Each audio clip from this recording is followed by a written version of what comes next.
ముక్కలేనిదే ముద్ద దిగదు చాలామందికి. ఆదివారం వచ్చిందంటే చాలు చికెన్ ఎప్పుడెప్పుడు తెచ్చుకుందామా అనుకుంటాం. వారానికి ఒకసారే కాదు, వీలైతే 2 సార్లు తెచ్చుకొని తింటుంటారు చికెన్ లవర్స్. కానీ వారం రోజుల నుంచి మాత్రం చికెన్ లవర్స్ని వెంబడిస్తున్న వేటాడుతున్న భయం బర్డ్ ఫ్లూ. చికెన్ తింటే బర్డ్ ఫ్లూ అనే రోగం వస్తుందట, ఎగ్స్ తింటే కూడా ఆ రోగం వస్తుందట అనే పుకార్లు షికార్లు కొట్టడంతో ఆ భయంతో చికెన్ లవర్స్ కాస్తంత పక్కకు జరిగి ఫిష్ కొందామా లేక మటన్ తెద్దామా అని సండే రోజు పొద్దున్నే బయలుదేరారు చికెన్ షాపుల వైపు దీనంగా చూస్తూ.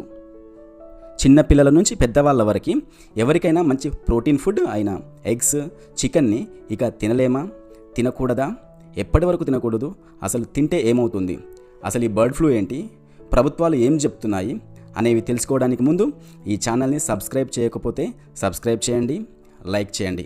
ఎందుకంటే మీరిచ్చే ఎంకరేజ్మెంట్తోనే నేను మరిన్ని మంచి కంటెంట్తో వీడియో చేయడానికి హెల్ప్ అవుతుంది. Okay, done, thank you. అసలు ఏం జరిగిందంటే, ఏపీలోని పశ్చిమ గోదావరి జిల్లా తణుకు మండలం వేల్పూర్ అనే గ్రామంలో, తూర్పుగోదావరిలోని కానూరు అనే గ్రామంలో, కృష్ణా జిల్లాలలోని కొన్ని కోళ్ల పరిశ్రమలలో సంక్రాంతి నుంచి కొన్ని లక్షల కోళ్లు నడవలేక అసాధారణ లక్షణాలతో బలహీనంగా మారి చనిపోవడంతో పశుసంవర్ధక శాఖకు సమాచారం ఇవ్వడంతో వారు ఆ కోళ్ల నుంచి శాంపిల్ని సేకరించి భూపాల్ ల్యాబ్కి పంపించి టెస్ట్ చేయగా బర్డ్ ఫ్లూ అని తేలడంతో ఆ కోళ్లని అక్కడే కిల్ చేసి భూమిలో పాతిపెట్టించింది ప్రభుత్వం. అక్కడ 1 కిలోమీటర్ వరకు రెడ్ జోన్గా ప్రకటిస్తూ అటు నుంచి 9 కిలోమీటర్స్ వరకు అలర్ట్ జోన్గా ప్రకటించింది ప్రభుత్వం. ఈ 3 జిల్లాల నుంచి వచ్చే కోళ్లను కానీ కోడిగుడ్లను కానీ ఇతర సరిహద్దు రాష్ట్రాలకి ఎక్స్పోర్ట్స్ కాకుండా దాదాపు నిలిపివేస్తూ నిర్ణయం తీసుకుంది. దాంతో సోషల్ మీడియాలో కోడి కూర, కోడిగుడ్డు తింటే బర్డ్ ఫ్లూ వస్తుందని విపరీత ప్రచారం జరగడంతో చికెన్ షాపు నిర్వాహకుల వ్యాపారం మొత్తం పడిపోయింది. ఒక సండే రోజు 500 కేజీల చికెన్ అమ్మేవారు ఇప్పుడు 50 కేజీలు కూడా అమ్ముడుపోవడం లేదట. 220 రూపాయలు ఉన్న చికెన్ కాస్త 150 రూపాయలు అయినప్పటికీ కొనడానికి భయపడుతున్నారట. ఇలా నిజం నిద్రలేచే లోపే అబద్ధం ప్రపంచాన్ని చుట్టేసింది కదా చూడండి. కానీ ఏ ప్రభుత్వాలు ఇప్పటి వరకు కూడా చికెన్ తినకూడదని కానీ గుడ్డు తినకూడదు అని కానీ ఎక్కడా కూడా ఏ విధమైన ప్రకటనలు జారీ చేయలేదు. అసలేంటి బర్డ్ ఫ్లూ అంటే ఏవియన్ ఇన్ఫ్లుయెంజా అనే వైరస్ H5N1 వలన పక్షులలో వస్తుంది. ఇది నీటిలో ఉండే పక్షులలో మొదట వచ్చినట్టు చెప్తున్నారు సైంటిస్టులు. తర్వాత వాటి విసర్జితాలు, రెక్కలు, శరీర ద్రవాల వలన జంతువులకు, పక్షులకు వ్యాపిస్తుంది, మనుషులకు కూడా వ్యాపిస్తుంది. జంతువుల ద్వారా మాత్రమే ఈ వైరస్ వ్యాప్తి చెందుతుంది, కానీ మనుషుల నుంచి మనుషులకి వ్యాప్తి చెందదు. ముక్కు, నోటి ద్వారా ఈ వైరస్ మనుషుల శరీరంలోకి వ్యాప్తి చెందుతుంది, కానీ గాలి ద్వారా వ్యాప్తి చెందదు. మనుషుల్లో ఈ వ్యాధి వచ్చినా తట్టుకుంటారు, కానీ జంతువులు మాత్రం బ్రతకడం కష్టం. ఈ వ్యాధి మనుషులలో సోకితే బాడీ పెయిన్స్, జలుబు, దగ్గు, జ్వరము వంటి లక్షణాలు వారం రోజుల వరకు ఉంటాయి. BP, sugar, lungs problem, kidney problem ఉన్నవారు చాలా జాగ్రత్తగా ఉండాల్సి ఉంటుంది.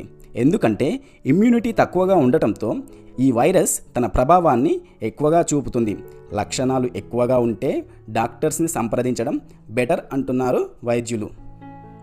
మనందరికీ ఒక అనుమానం రావచ్చు, ఇంత టెక్నాలజీ యుగంలో ఇన్ని ఫార్మా కంపెనీలు, ఇంతమంది సైంటిస్టులు ఉన్న ఈ ప్రపంచంలో ఒక చిన్న ఇన్ఫ్లుయెంజా వైరస్ని అంతం చేయలేమా అని. చేయలేము. ఎందుకంటే ఈ ఇన్ఫ్లుయెంజా వైరస్ ప్రతిసారి అది తన రూపాన్ని మార్చుకుంటూ రూపాంతరం చెందుతుంది. అంటే మనం మన టెక్నాలజీతో ఒక వ్యాక్సిన్ని ఈ వైరస్ని కిల్ చేయడం కోసం తయారు చేసినప్పటికీ ఆ వ్యాక్సిన్ మనిషి శరీరంలోకి వెళ్ళగానే ఆ వైరస్ తన ఆకారాన్ని మార్చుకుంటూ కొన్ని లక్షలలో దాని రూపాన్ని మార్చుకుంటూ ఉండడం వలన దానికి వ్యాక్సిన్ తయారు చేయడం ఒక సవాలుగా మారింది మన సైంటిస్టులకి. ఈ వైరస్లు అన్నీ కూడా తక్కువ టెంపరేచర్లో మాత్రమే మనుగడ సాధించగలవు. అంటే 35 డిగ్రీల సెంటీగ్రేడ్ వరకు సర్వైవ్ అవుతాయి. ఎక్కువ టెంపరేచర్లో బ్రతకలేవు. బాగా ఉడకబెట్టిన చికెన్, ఎగ్స్ తినడం వలన ఈ వైరస్ మనిషి శరీరంలోకి ప్రవేశించదు. సరిగ్గా ఉడకని చికెన్, హాఫ్ బాయిల్డ్ ఎగ్స్, పచ్చిగుడ్డు తినడం వలన మనిషిలోకి ఈ వైరస్ ప్రవేశించే అవకాశం ఎక్కువగా ఉంటుంది. బయట హోటళ్లలో చికెన్ కానీ హాఫ్ బాయిల్డ్ ఎగ్స్ కానీ కొన్ని రోజుల వరకు తినకపోవడం బెటర్ అంటున్నారు డాక్టర్స్. అలాగే తమ చుట్టుపక్కల ఉన్న కోళ్లలో అసాధారణ లక్షణాలు కనిపించినా, కోళ్లు మృతి చెందినా వెంటనే తమకు సమాచారం అందించాలని ప్రభుత్వం ప్రజలను కోరుతూ తెలంగాణ పశుసంవర్ధక శాఖ 9100797300కు ఇన్ఫర్మేషన్ ఇవ్వాలని ప్రజలకు సూచించింది. Thank you. ఈ వీడియో పైన మీ అభిప్రాయాన్ని కామెంట్ చేయండి. సబ్స్క్రైబ్ చేయడం మాత్రం మర్చిపోకండి. Thank you.